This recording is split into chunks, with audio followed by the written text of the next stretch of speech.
bilang isang malaking pamilya. Patawad po, Ama, sa lahat ng aming nagawang mali, maging ito man ay sa aming palamang isip, sa aming salita at sa aming gawa. Sa kapila ng aming pagiging mahina ay palagi kang nariyan sa aming tabi. Huwag mo po kami pabayaan at patuloy na biyayaan tulad ngayong araw na ito. Salamat po sa mga taong iyong ipinadala upang aming makapiling ngayon. Ipinagdarasal po namin ang mga indibidwal na bukas palad na tumulong sa iba.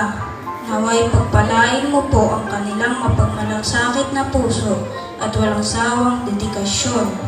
Bigyan sila ng lakas at pagganyak upang magpatuloy sa kanilang mga pagsusumikap na makahanap ng katuparan at kaligayahan sa kanilang mga aksyon.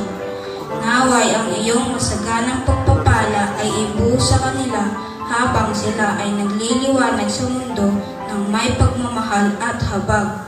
Iniaalay namin ang panalangin ito sa iyong matamis at makapangyarihang pangalan. Amen.